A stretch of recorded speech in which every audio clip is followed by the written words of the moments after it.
واخفض جناحك للمؤمنين.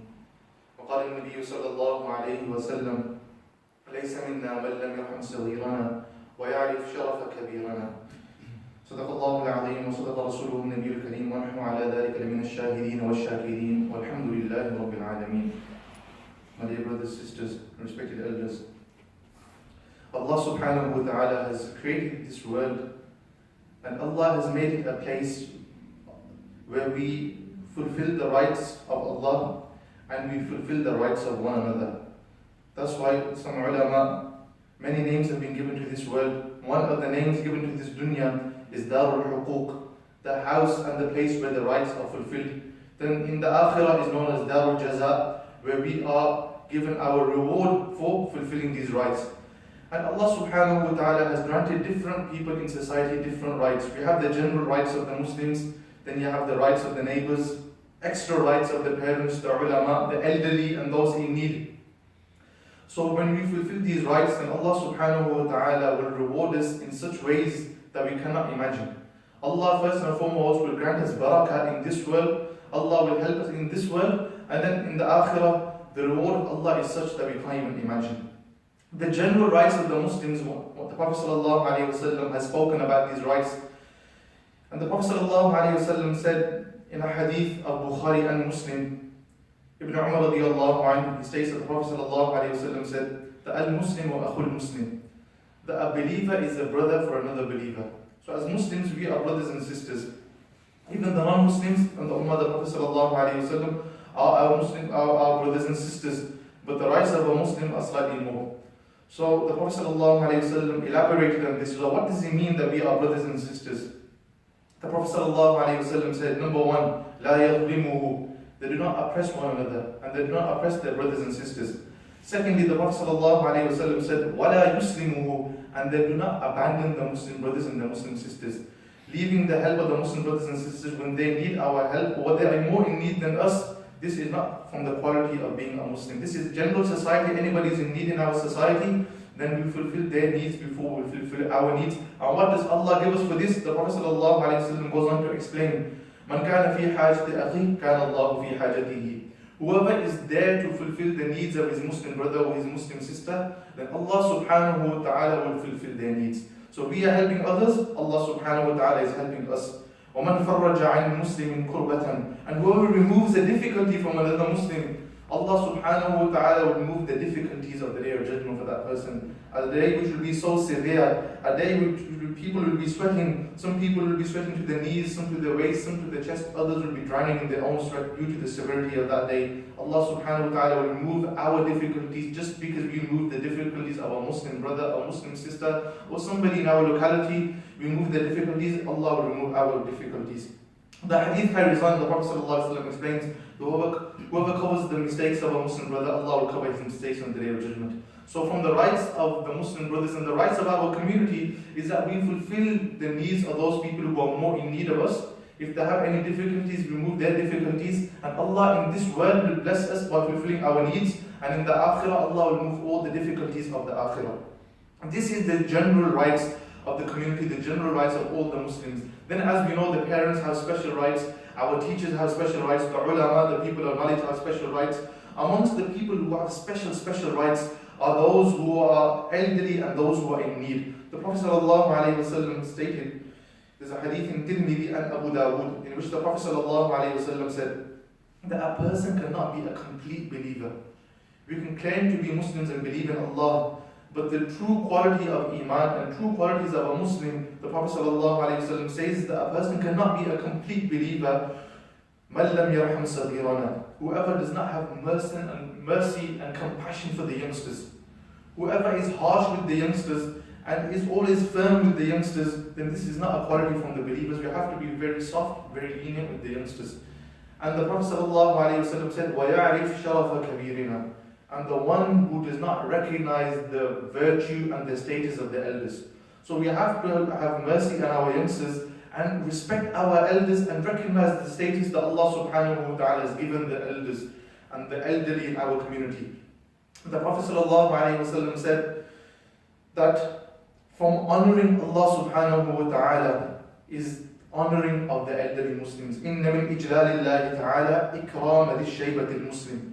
After this in the hadith, the Prophet ﷺ talks about the one who has memorized the Quran. The one who has memorized the Quran has done a fantastic deed. The one who is elderly, there's no deed linked to the elderly. It simply says honoring those who are elderly Muslims. This in itself is honor from Allah. There's no deed that's attached that if they're praying their salah or if they're fasting. Simply them reaching their old age and Allah blessing them with this is enough for them to receive our special respect, our special honor. By honoring the elders, fulfilling their needs, we are indeed honoring Allah subhanahu wa ta'ala. So it's a great thing that the Prophet sallallahu alaihi wasallam has taught us. And what will we get in reward for this?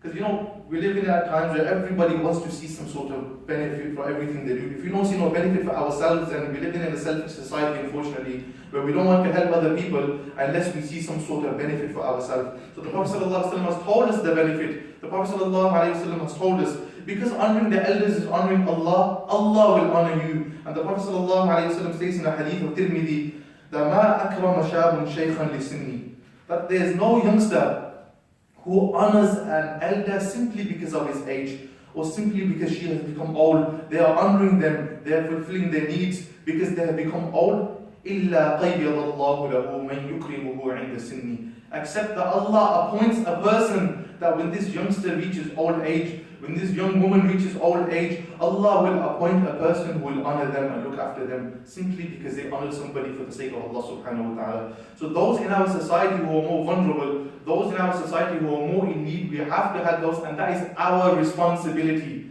It's not just a good deed, it's our responsibility. And we learned this from the life of Umar radiallahu anhu. On one occasion, Umar radiallahu anhu, he went with his freed slave Aslam, and they were going towards the rocky area on the outskirts of Medina, which was approximately 3 miles outside of Medina.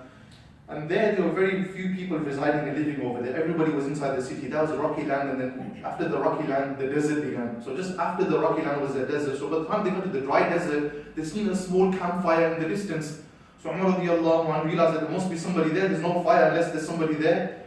So he went with Aslam, and as they drew closer to the fire, they realized that there was a woman sitting there, and there were some children who were crying loudly. And there was a pot on the fire, and there was something that was being boiled inside the pot. So from a distance, he sent his greetings, and he asked permission to come close. He said, "Can I come close so I don't have to shout to communicate?" So she said to him, "Look, if you are coming nearer with the intention of doing well, then you can come, otherwise leave us alone.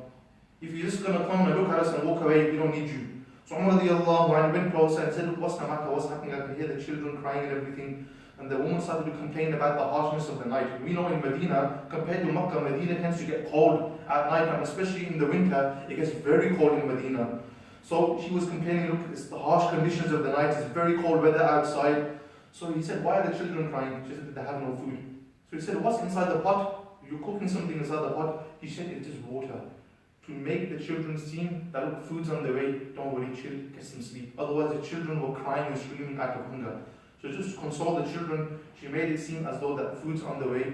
Don't worry, inshallah, we'll have some food. So Umar radiallahu anhu, he looked at this situation, and she said that by Allah, we are displeased with Umar. She did not know it's Umar radiallahu anhu because he was the leader of the believers. She said, we are displeased with him, that we are suffering and he is nowhere to be seen to help those who are suffering. So Umar radiallahu anhu, he said, "Look, may Allah have mercy on you. What if Umar is unaware of your condition?" So we have elderly in our community who we may not be aware of their condition, but she replied, she said, "He's given authority over us and he forgets us."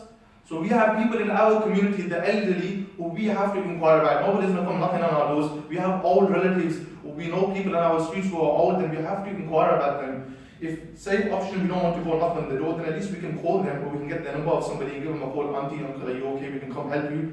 So he said, "Look, why if Umar does not know about your condition?" He said, "He's given authority over us, it is his right to find out about our condition." So Umar radiallahu anhu became worried. So he went with Aslam, and he went and he bought some flour, and he bought some cooking fat, and they went back, and he said to Aslam, who was his emancipated slave, his freed slave, he said, "Put it on my back." He said, "No, Amirul Mu'mineen, I will carry this for you." Umar radiallahu anhu became angry. He said, "On the day of judgment, will you be carrying my burden?" So then Umar being Umar, Aslam had no reply. He put the sack, which was very heavy, on the back of Umar radiallahu anhu, And despite the heavy load he was carrying, Umar radiallahu anhu ran his way back to the campsite where the woman was, and he put the flour and the cooking. She started to make like a broth, like a sort of porridge type dish for her. So he put the cooking fat and the flour inside there, and he was there, he was blowing the fire to kindle the fire even more. And Aslam says it was the beard of Umar radiallahu was very thick. We can see the smoke coming through the beard of Umar radiallahu anhu. So he stopped and he waited till the food was ready, and he waited till they ate from the food. So he didn't get the food ready and walk off. And still she said to him, look, you are more worthy of being Amirul Mu'mineen than Umar. And he didn't want to say I was Umar. So he said to her, out of humility and humbleness, he said to her that, look, when you come inshallah, you'll see me sitting there. So he didn't want to say that, look, I'm Umar. He said, when you come inshallah, who knows, I may be sitting there. So then he stayed, and from a distance, he didn't want to put her off her food by sitting right in front of her watching her eating. From a distance he remained there to watch her eat. Later on, Aslam asked him, why did you remain? He said, I seen them in a state that they were upset. I seen them in a state where they were suffering, and it hit my heart. So I wanted to see them in a state of happiness, and I wanted to see them, enjoying themselves. And alhamdulillah, I got to see that state. So we hear about the life of Umar radiallahu anhu, very rough and very harsh, but he had a very soft spot in his heart. And the reason being why it was his responsibility. He knew that there were vulnerable people. Abu Bakr radiallahu anhu, there were stories about him where there was a woman living by herself, and he would go, and she was blind, she didn't even know it was Amirul Mu'mineen, Abu Bakr radiallahu anhu. He would come and he would feed her every single day, and he would chew the food for her to make it very, very soft. So they looked after the people in their community who were more vulnerable than them, and these are our teachings from the Sunnah of the Prophet sallallahu alaihi wasallam. And especially at this time now, when we are going through a little bit of tough times, we can't be selfish, and we have to go to those who we may think are more in need than us. So may Allah subhanahu wa ta'ala give us